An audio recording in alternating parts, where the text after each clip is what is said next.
পুরুষ, তুমি ছুতে চাইলে এমনিভাবেই ছুঁয়ো, মায়ের মতন, কন্যার মতন। এই যে বাসে ট্রেনে, রাস্তাঘাটে, ভিড়ের ঠেলাঠেলিতে তুমি আমায় ছুঁয়ে দাও, তাতে আমার কোনো আপত্তি নেই। এমন তো কতবার হয়েছে, কতজন কতবার তাকিয়েছে, ছুঁয়েছে। একবার জানো কি হলো? তখন বয়সটা বেশ অল্প, কলকাতায় লোকাল ট্রেনে চেপেছি, একটাই মাত্র স্টেশন মাঝে, কিন্তু একেবারে চাপাচাপি ভিড়। কোনো রকমে ট্রেনে পা রাখতেই ট্রেন ছেড়ে দিল। আমি ঝুলছি ট্রেনের বাইরে, কোনো রকমের একটা লোহার রড ধরে আছি, কিন্তু ঘাম ঘাম হাতে তাও পিছলে যাচ্ছে। হঠাৎ একটা পুরুষালী হাত কনুইয়ের কাজটা ধরেই হ্যাচকা টানে ট্রেনের ভেতরের দিকে নিয়ে এলো আমাকে। আমি বললাম, প্লিজ ছাড়বেন না, আমি পড়ে যাব তাহলে। ছাড়ছি না, ভয় নেই। ভয় ছিল না আর। আরেকবার, সেবার গায়ে জ্বর, মাথা ঘুরছিল, চট করে হোস্টেল থেকে বাড়ি যেতে ইচ্ছা হলো। ট্রেন নেই, ভালো বাস নেই, ঝরঝরে একটা বাস যা পেলাম উঠে পড়লাম। এতটুকু জায়গা নেই। আমার গায়ে তখন খুব জ্বর, দরজার কাছটায় ঝুলছি। পিঠের ওপর একটা হাত পড়ল। একজন গ্রাম্য বৃদ্ধ বললেন, বসবে মা, আমি দাঁড়াতে পারবো না, এই পাশটায় বসো কষ্ট করে। পাশে জায়গা ছিল না তেমন, আমার মাথা তোলারও ক্ষমতা ছিল না। রীতিমতো ওনার পায়ের উপর বসে পড়লাম। জানলার হাওয়া চোখে মুখে লাগলো। আহ, কি শান্তি!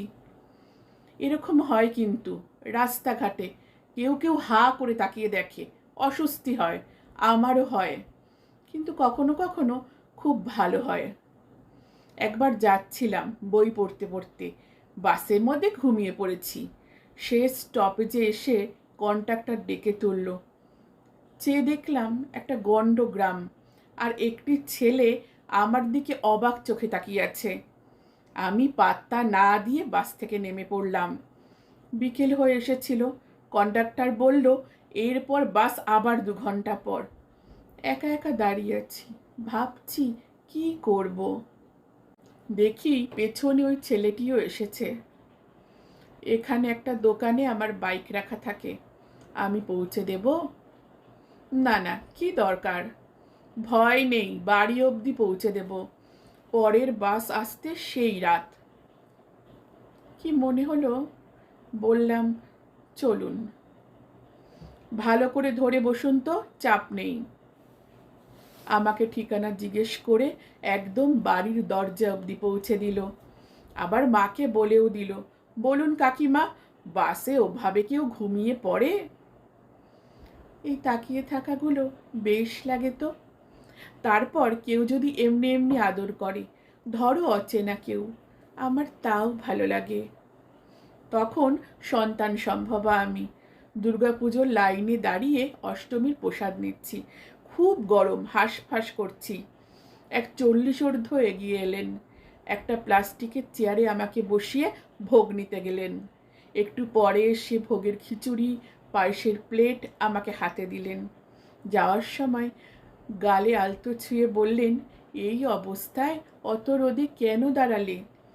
মুখটা দেখো, যেন মা দুর্গা। আরও অনেক দিন আগে, বেশ 5-6 বছর আগের ঘটনা হবে। জীবনে প্রথমবার রেডিওথেরাপি নিচ্ছিলাম, এই দিন 10-এর। তখন জানতামই না এর কি মাহাত্ম্য। ব্যাঙ্গালোরে থাকি, বিদেশ বিভুঁয়ে বদনাম করার লোক পাওয়া যায়, পাশে থাকার লোক পাওয়া যায় না। প্রথম 2 দিন বেশ নাচতে নাচতে থেরাপি নিলেও তৃতীয় দিনে এসে অবস্থা কাহিল। এরকমই একদিন থেরাপির জন্য অপেক্ষা করছি। অফিসের এক কলিগের ফোন এলো, খুব কাছের নয়, মোটামুটি বন্ধু। জিজ্ঞেস করলো কোথায় আছি, বললাম থেরাপি নিচ্ছি। আজকে উঠে বলল রেডিও থেরাপি চলছে, বলনি একবারও? হসপিটালের নাম জিজ্ঞেস করলো। সেদিনকে থেরাপি সেরে বাইরে এসে দেখি রিসেপশনে দাঁড়িয়ে আছে। মাথায় একটা চাটি মেরে বলল, আইডিয়া আছে কোনো কি হচ্ছে? এইবার থেকে আমি আসবো সাথে, খবরদার একা আসবে না। সেদিন চোখের জলটা আর দেখতে দিইনি।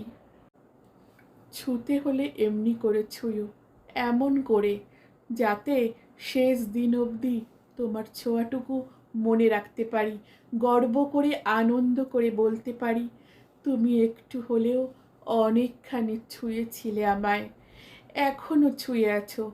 প্রত্যেকবার এমনি করে ছুঁয়ো। সত্যি বলছি, আমার ভালো লাগে, আমি কিচ্ছু মনে করি না।